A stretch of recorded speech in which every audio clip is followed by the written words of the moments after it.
You have said what happened in Minneapolis to George Floyd and everything that's happening there and around the country is a crucial test of your profession. You've said that. It's a crucial test of our profession in terms of law enforcement. I need to ask you this because some of the latest news is that President Trump, as we know, has had a conference call with governors. And some of that audio has come out and we're using it. And in it, he says to governors, he says, you're weak. He says, many of you should be, not showing this weakness. We're laughing stocks. You need to dominate. You need to dominate. I want to ask you not to, if you don't want to, comment on the President of the United States. But is the right direction for police today in this environment to go out and dominate and to show that they're quote unquote not weak? What should the police be doing now to calm this terrible situation? Let me just say this to the President of the United States on behalf of the police chiefs in this country. Please, if you don't have something constructive to say, keep your mouth shut, because you're putting men and women in their early 20s at risk. It's not about dominating. It's about winning hearts and minds. And let's be clear.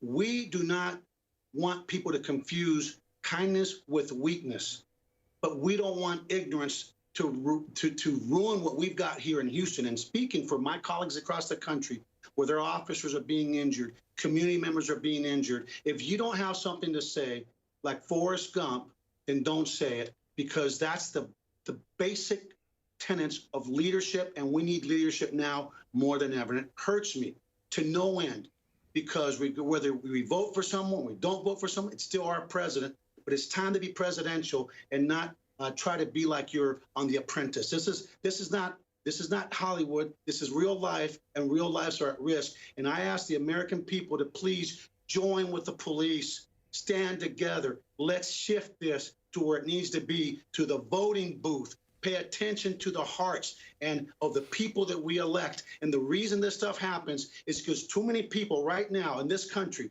that are throwing bricks and damaging property never bother to vote.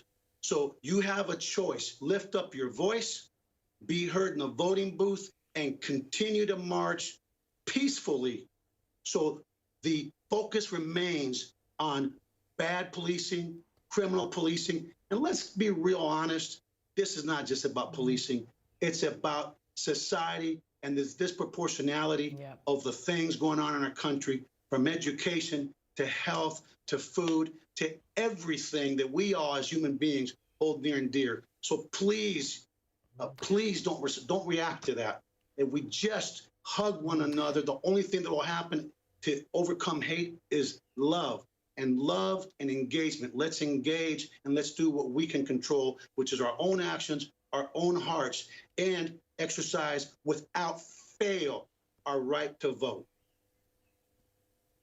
Police Chief Azevedo, those are very strong words, and particularly you are a Cuban immigrant. You came when you were 4 years old to the United States, and you are the police chief, the first such in the city of Houston. So I want to ask you lastly, there have been reforms planned, made. For instance, in Minneapolis, the police force did implement training on implicit bias, on mindfulness, de-escalation, crisis intervention. It did diversify the department's leadership. It did create tighter use of force standards. It adopted body cameras. In other words, it did all this stuff, but it did not work.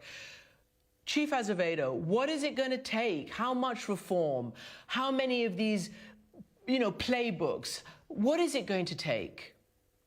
Listen, Christian, that's a great question. And here's my response from my heart. What we're seeing is not just about the death of George Floyd. What we're seeing is a response to not just police brutality. What we're seeing is a response to disproportionality of wealth and everything else in this country. Let's not kid ourselves. Unfortunately, when good policing happens, which happens every day in our country, it doesn't make the news. Tens of millions of contacts every year in very dynamic situations. It doesn't make the news. We're the most visible cog of government, and when we get it wrong, there's no excuse. We can't excuse it. We have to accept it. But don't kid yourself into believing that the raise is just because of what happens with police. It's about society from pre-K education all the way up. So please, let's just keep moving the ball. I promise you that the police chiefs are willing to lead. We need police labor union leaders. It's time for them to either step up and be part of the solution, or we're just going to have to get elected officials to be doing what they need to do, which is to do everything we can to weed out bad cops so we can lift up the very vast majority that are honorable professionals and really deserve our support. Well, Chief Azevedo, we thank you, and we thank you for leading by example. Thank you for joining us.